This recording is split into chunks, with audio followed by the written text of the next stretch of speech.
Well, good afternoon, good afternoon, good afternoon, everyone. Come on in, come on in, come on in. We had to push things back again because duty called, but we are here to talk about it. Oh my goodness. Last week we talked about the gift of joy. And this week, we're going to talk about the gift of peace. And that is the peace that comes from treating ADHD. Come on, grab your friends, grab everybody, let them know we're over here. I'm being chauffeured around this Friday afternoon. So I have time today. To talk to you all about the gift of peace. Oh my goodness, I'm so excited. I am excited about the gift of peace. Yes, I am. So come on in to all your girlfriends, your guy friends, all of your grandchildren, your nieces, your nephews, uncles and aunties, everybody. Tell them to come on and figure out how to get them some peace. We've got Miss Kristen Reed watching, Miss Beverly Cox watching, and we've got Miss Stephanie Perry watching. Hello, hello, hello, and thank you all for joining. Make sure you go ahead and tag some friends in the video and make sure that you share the video as well. Just go ahead and share it. I think they got rid of that watch party option, so we don't have to worry about that anymore. But I'm just so excited to be here a little bit later in the afternoon. But duty called. I had a speaking engagement this morning, had a good time, and then we ran over, and then I had to drive back to Birmingham. But I am back. Hello, hello, Miss Perry. Hello, and welcome, welcome, welcome everyone to Focus on It Friday. There are just 3 of you here, but oh my goodness, I know some people are going to want to hear this word. I had to switch up the time, so we may lose some people, but that is okay. Hopefully they will be able to watch it at a later date. Miss Cox is tagging some friends. Yes, yes, yes. Thank you all for tagging some friends. Let me see if I can share this. I don't know if I know how to share this, so I better not try to do that. Uh, yeah, I better not do that. That looks like something that I don't know what it is, and that sounds like I might hang you all up, and we don't want to do that. Miss Luella Marbury is watching. Hello, hello, hello. Hello, y'all. It is Friday in the month of December, and you know what? So many people on my timeline, I've noticed, are just not in the Christmas spirit for one reason or another. And I'm just thankful to God that I am this year. There have been seasons in the past where maybe I wasn't, but right now I am in the Christmas spirit and I can feel it. And if you are not, I hope that you can get there. Hope that you can go back last week, listen to the gift of joy that we talked about last week. And I hope that you can get into the spirit. We've got 5 people watching. I'm going to go ahead and get started. So I'm Dr. Brandy B., your triple board certified pediatrician, adult psychiatrist, and child and adolescent psychiatrist, your um, ADHD expert, the author of the best-selling book Shine, Understanding ADHD so your child can be a star. I'm a mommy, I'm a wife, I'm a friend. I am so many things, right? I'm a speaker. I am the host of, one day we'll be able to say the Emmy nominated or the Emmy granted Focus on It Friday, which you are witnessing right here. So let's go ahead and get started. Today we're going to talk about the gift of peace. The gift of peace. So many people don't have peace, but I'm going to talk about the people who don't have peace because of ADHD. So, what is ADHD? I know you want to know, so I'm going to tell you. ADHD is a neurodevelopmental, neurobehavioral disorder in which children and adults have trouble either with concentrating or focusing, with hyperactivity and impulsivity. So it'll be concentration, hyperactivity, and impulsivity. There are 3 types of ADHD. There is a predominantly inattentive presentation. There is a predominantly hyperactive impulsive presentation, and then there is a combined presentation.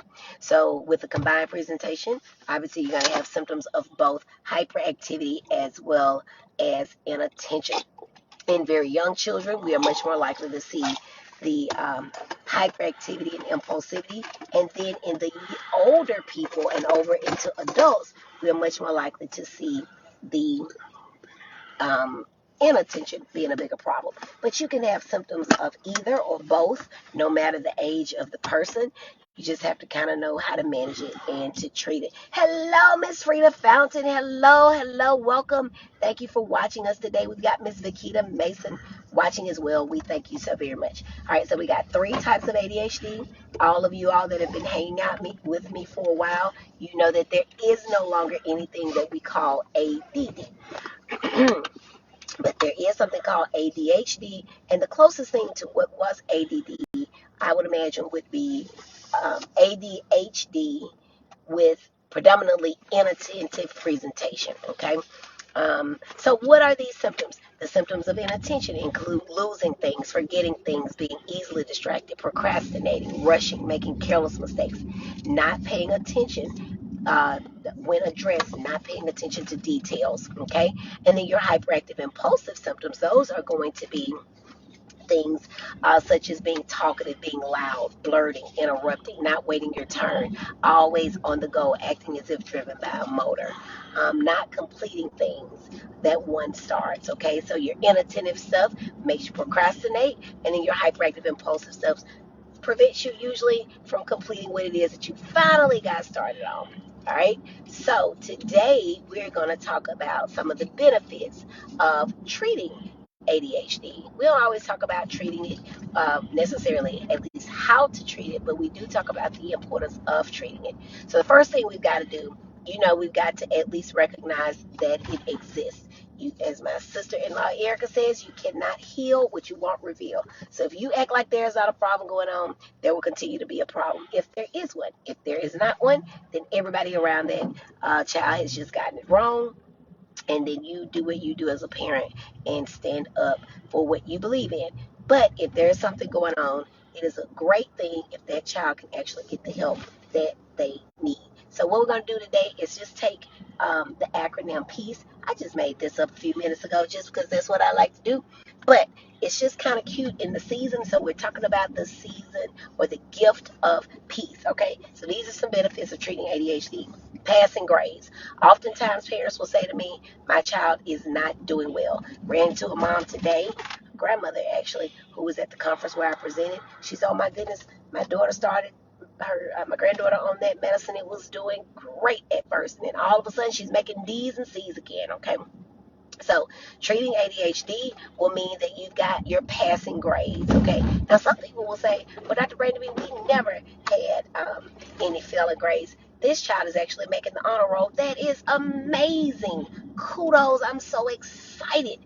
But if you're staying up half the night to get that A and that B just to be able to say that we did it and we did it without medication, I'm just not as impressed by that. People say all the time, oh my goodness, I was in labor for 45 days and I never took any medicine, any epidural. And I'm like, I had a C-section child and my baby is still healthy, all 3 of them. So we just got to do whatever we got to do. Now, I'm not implying that a C-section was an easy route, but I'm just saying that that was what was necessary for me. I would have loved to have a beautiful birth story about how I was in labor for 45 and a half days without anything to eat or drink, and I walked both uphill both ways and then had my baby. But that was not my story. We were in a situation, we had to make a decision, we did what we had to do, and these babies are alive and well and healthy, and I am too, and we can live about it, live to tell about it. So passing grades, it's great if they got the passing grades. I'm excited, but some kids are really struggling. Parents, you got to know if your child is struggling that it is not some badge of honor to have them struggling over into the night. They're losing sleep. They didn't take any medicine. They aren't getting any treatment. They aren't in any therapy. But y'all sleep 2 hours a night by the time you do 2 sheets of homework, because it takes you 6 hours. And after they get out of football and cheerleader practice and dance practice and piano practice, now it's 2 o'clock in the morning. Everybody's mad at everybody else, and everybody else is frustrated. I don't know about what quality of life that you like at your house, but I like to go to sleep when I finally get a chance to stop whatever I'm doing and can do so. I don't like arguing with these kids over homework. I just want them to sit down and do it. So the passing grades can come, right? But we don't want it at the expense of the quality of life, because what we're trying to do too is not only just get a passing grade, but set a kid up with some tools to be able to allow them to do well in college and in those higher level grades where you may not even understand what it is that they're doing. All right. Now, for your odd number grades, you always hear me talk about the odd number grades. And I see my friend Dr. Lish Wills has come on. Welcome, welcome. She is my educator friend. She knows about this education thing, because guess what? She is on the college level teaching these educators to be how to be great educators. In my mind, they have a great teacher teaching them. So I'm excited about that. But those odd number grades, starting with third, right? If they don't fail kindergarten, they skate by the third, ooh-wee, put your seatbelt on. Third grade might be a wild ride. Third grade, fifth grade, seventh grade. Ninth grade, not so much. Everybody assumes, oh my goodness, it's ninth grade. They're supposed to have a decline in their grades. And so we're not gonna suspect that anything is wrong. We're just gonna go with it, okay? But in ninth grade, that's an odd number grade as well. So something could be going on there. And then 11th grade, right? We got to watch out for that. So if we want peace, right, the gift of peace as related to ADHD, one of the benefits of treating it would be for passing grades. And not just passing grades, but passing grades with ease. Now, of course, I'm talking about the children that have the capacity to make passing grades. If your child has some learning difficulties, learning challenges, please, please, please, again, do not be in denial about that. Go ahead and get them whatever help that they need so that they can get the grades that they deserve, because nothing is more frustrating than a child who cannot figure out a way to get the grades that they really feel they deserve and can make. So do not stunt their hope, stunt their happiness by basically, and I understand you can be afraid, I really do, but oftentimes parents will say, I'm not going to do it just because I don't believe in it. I had a mom tell me yesterday that it makes boys erect, and something else she told me. And I asked her to give me a source, and she couldn't tell me where she found it, because I wanted to look it up. Now, there can be some, right? But that is not something that we see on a daily basis. That is not a common finding. So we want to make sure that we're getting good quality information from a reliable source. My good friend, Dr. Renee Gill, has just come on. Hello, Dr. Renee. All right, the next thing that we want to do when we're talking about protecting our peace with a child with ADHD is that by treating the ADHD, we can decrease the energy. P is for passing grades, E, energy. Remember, these kids are hyperactive. Oh my goodness. Saw a 4-year-old yesterday. That girl was jumping. She was bouncing. She was flipping. She was singing. She was dancing. She was doing all the ings, all the INGs. She was doing all of them. She bounced in the camera. She bounced out. She bounced all around. She said that she could spell her name for me, her first and her last name, at 4 years old. So there's clearly something there. She was able to sit down for a little bit of time to figure that out, but there was so much activity. And so what happens is at school, a lot of parents will say, well, I can handle them at home. And yeah, of course you can. You're their parent. That is what we were made to do as parents. We are made to handle whatever it is that our kids can do, because we love those little cute things. But at school, they have their own at their houses, and so they need yours to come in and sit down. Really, it's a disruption, right? Because you got these little 4-year-olds, right, in pre-K. They already teeter on not being able to pay attention anyway. So if there's one little thing that gets them distracted, there goes the neighborhood. So this mom was coming in and she said, we need some help. She came in prepped and ready. She was ready to go. She knew what she wanted. She was ready. And that little girl was bouncing, and I think the neighbors had reported them because the girl was so loud. And so that's one of the benefits in finding your peace and treating ADHD. You're going to decrease the energy. When you decrease the energy, oh my goodness, there's going to be a new life awaiting you and your child. Because here's the deal. ADHD, when they are that hyperactive, it just really does not feel good. Have you ever just jumped and jumped and jumped and jumped and jumped? If you're like me, you have not. At least not in a long time. But these kids are always jumping. And the older ones, I mean, like not teenagers, but older children can tell me that it does not feel good to always be jumping like that. The other thing that happens is that they're always getting in trouble. And so it's not a good feeling to always know that you're going to be getting in trouble for something that you've done or didn't do, whichever the case may be. All right. We see Miss Teresa Jones has joined. Thank you very much. And Miss Allie Beavers. Also, Terrence Francis. Thank you all so much for joining. Welcome to Focus on it Friday. We're talking about the gift of peace. The gift of peace.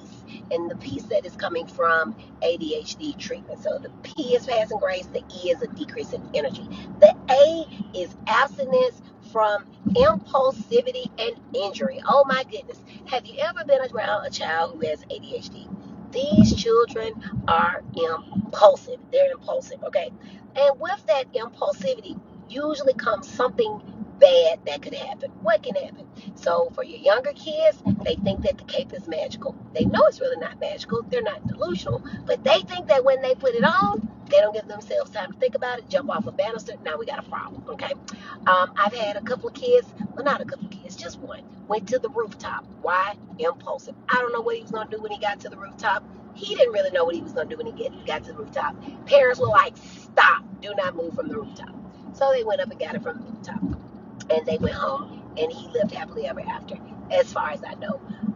Impulsive. What else can happen? Kids jump in the lake, right, without a life jacket.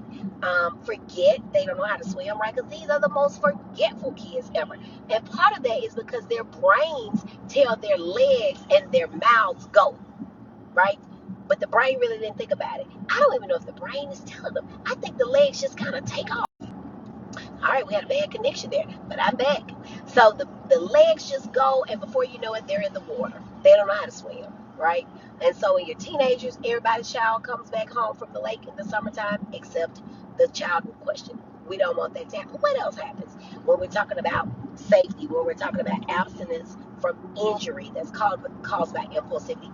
These kids drive fast. I don't know why they drive fast. I guess teenagers just drive fast anyway. These kids are driving fast. They hit some stationary tree. Well, at least the last time the parents went by there, it was stationary. But for some reason, trees just jump out in front of my patients. I don't know what kind of trees these are. They're not Christmas trees because these trees move. They jump out in front of my patients, and next thing you know, the kid is hitting the tree. Then we've got a totaled car. A lot of my kids have totaled 1 to 2 cars. Can you imagine that? Before you can get out of high school totaling 2 cars. Yep, it happens all the time. Insurance wants to know, was that child on their medicine? I'm like, I ain't seen that child in 3 years. I don't know what they are doing, okay? So, gotta watch out for that. What else can happen?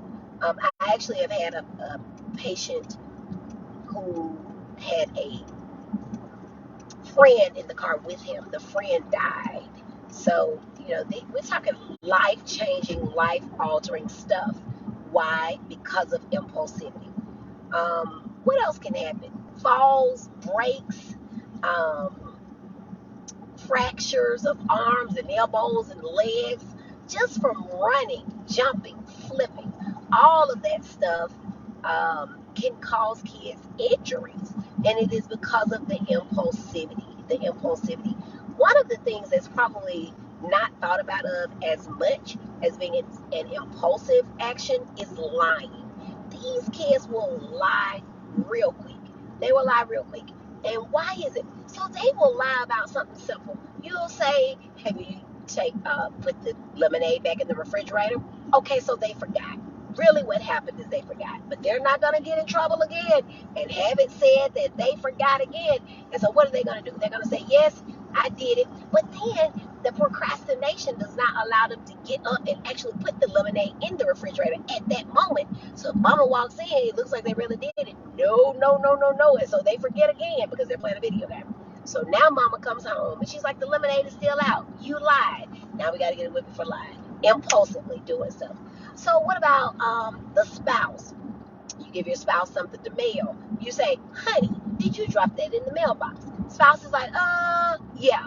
Okay, spouse did not do it. When spouse pauses, you know that this means Did not happen. But spouse says yes anyway. Why? Because we don't want to be disappointing our spouses. And so we just simply say, honey, I did it. And hopefully they will not forget, and they can drop it in there before such time comes that the bill is laid or whatever was being mailed makes it to its destination. Miss King says she is here. She just got back from her first swim lesson. Yay! Oh my goodness, that is so exciting. Y'all, I don't know how to swim, right? Speaking of kids jumping into lakes and such, I have my kids in swim lesson, and I reached out to someone, but they didn't get back with me. But I'm gonna learn how to swim before next summer for sure. So I'm glad you were able to find that, Miss King. That's awesome. We've got Miss Sandra Keith here. Thank you for joining. And we've got Mama. She says good information as always. Thank you for joining, Mama. Okay. So we're talking about the gift of peace from treating ADHD. The P is passing grades, right? And even if your child is passing, we want them to pass with ease. There is no benefit in struggling. Nobody gets cookies for struggling. I mean, this is not the early way of hundreds where people say, well, I walked up the hill both ways going to the street. Well, we got school buses now. Kids are driving to school. So we don't need to keep talking about those stories. We're going to just move on, right? We've got to deal with what we're working with. And walking uphill both ways is just honestly not something that people are doing anymore. They just start doing that, okay? All right, then we got energy. We're decreasing the energy when we treat the ADHD. And then we are helping our kids to abstain from injury and from impulsivity. Yes, yes, yes. Hello, Miss Keith. Welcome and good afternoon to you. Okay, talking about peace, the gift of peace. The C is we're going to increase concentration. Now, one of the huge things about ADHD, big thing about ADHD is poor concentration. Now, you've probably heard me say before that many things that deal with mental illness or problems dealing with mental health can all impact concentration. Anxiety can impact concentration. ADHD, of course, can impact concentration. Depression can impact concentration. What else? Schizophrenia can impact concentration. So concentration is like that thing that if anything is going on, right? Don't get enough sleep. What happens? You can't concentrate.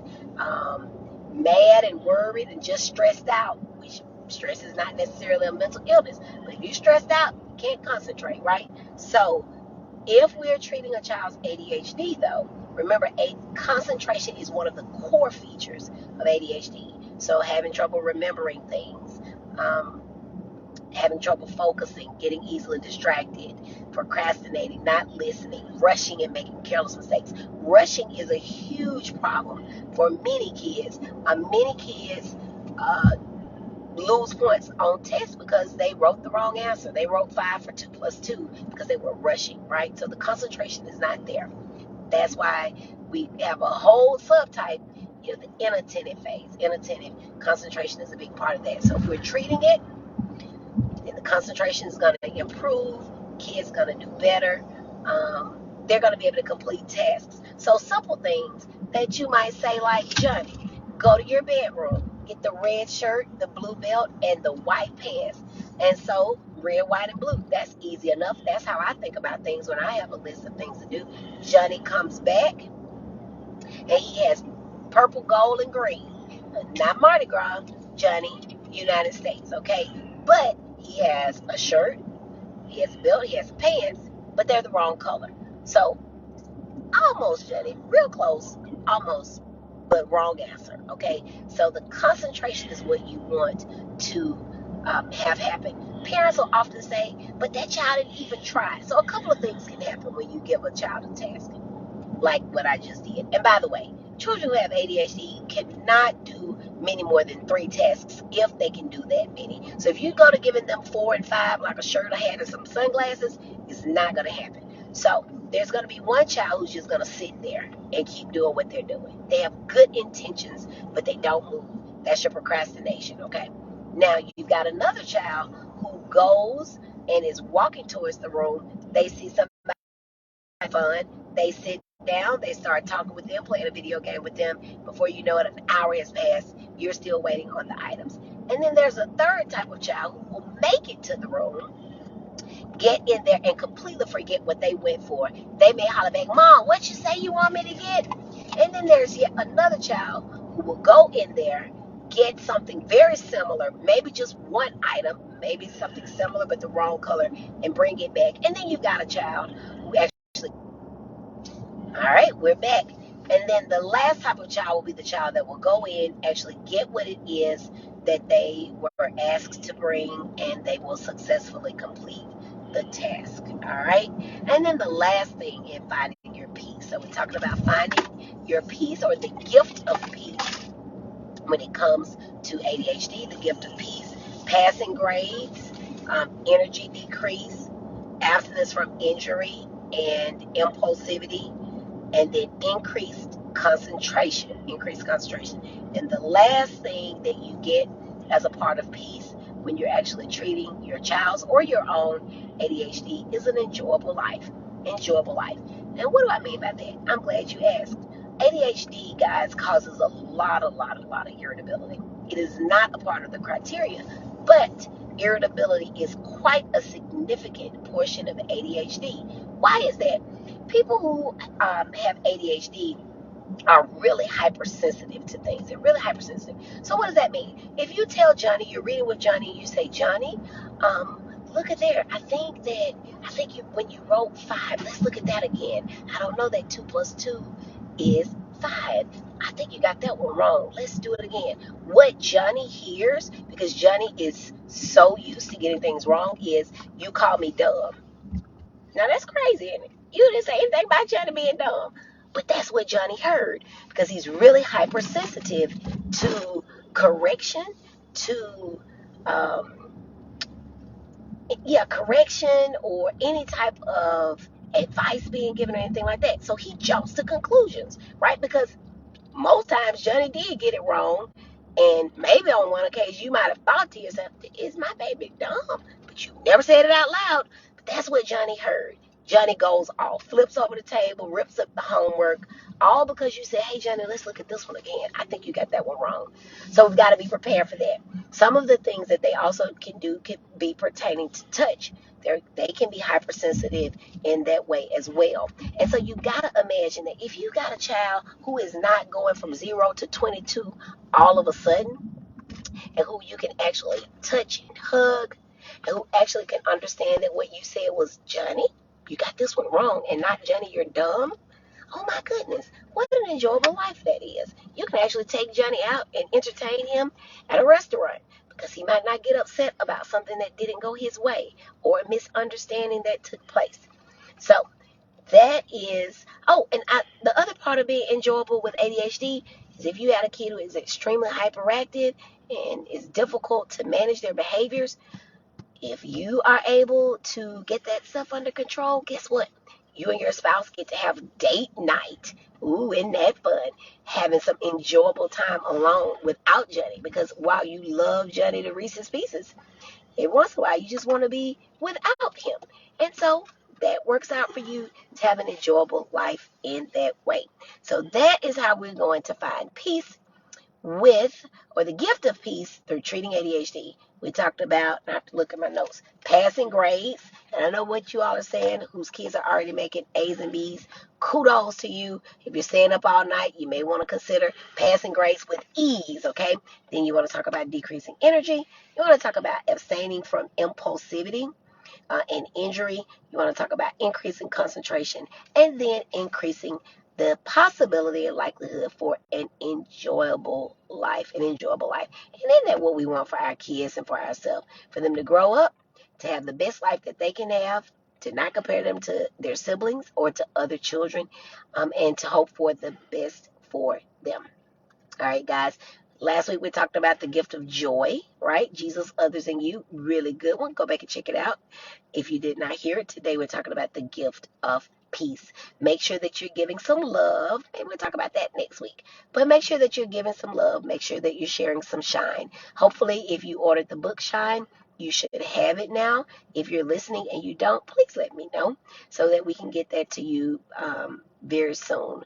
But I have mailed out all of the orders that I was aware of. So if you don't have your book, something's either going on with the mail or I forgot your order, and I hope that that did not happen.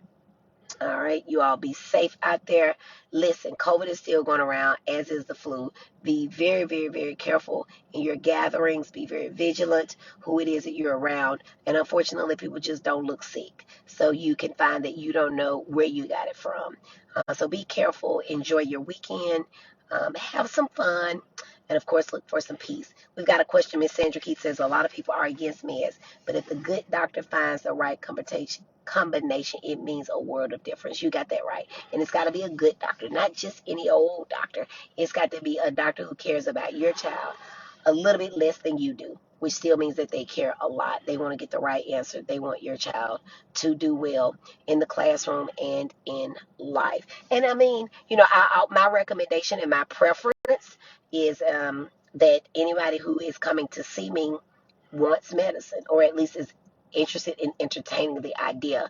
And that is because I don't like convincing people of what it is that I feel is best for them or their children. So if they don't want them and they're adamantly against them, I welcome them to seek therapy or do whatever else it is that they need to do. But be respectful of the appointment, and let somebody have that appointment who wants it, because believe me, there is someone who wants it. But the right doctor and the right combination of medicines, and you being the fabulous parents that you are, makes all the difference in the world, to these children and also to yourself.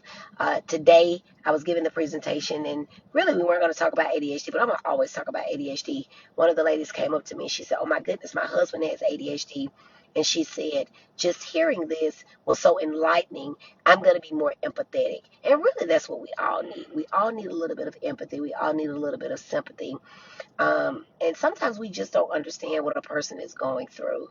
But if we can get some education, which is what I try my best to provide here, then hopefully we can say, aha, Johnny just didn't lie for no good reason. Johnny lied because he forgot, because he has ADHD, and because I don't treat him on the weekends when he is home with me.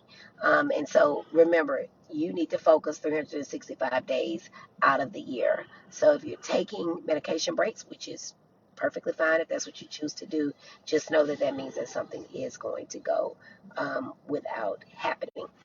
All right, if there are no other questions, I'm going to get off of here. I will see you all next week. And remember, I'm Dr. Brandy B, your triple board certified pediatrician, adult psychiatrist, and child and adolescent psychiatrist. And through my Facebook live stream, Focus on It Friday, I help worried moms, dad, grandmas, preachers, aunts, uncles, whoever wants to come. I help all these people get the information that they need so that their children and loved ones can be successful in the classroom and in life. If you need me, email me at Dr. Brandy at Dr. Brandy B. And I'll try to get back with you. Miss Sandra Key says, do they do outgrow strengths of meds? Absolutely. Medications have to be adjusted. And I simply put it like this: the amount of Tylenol that you would give your newborn would not be the same amount of Tylenol that you would give your 16-year-old or your 6-year-old. And so you have to adjust accordingly. All right, good people. It's been fun as always. I look forward to seeing you all next week. I hope you have a fantastic weekend. Be safe out there. Take care of each other and don't forget to shine. See y'all next week. Bye.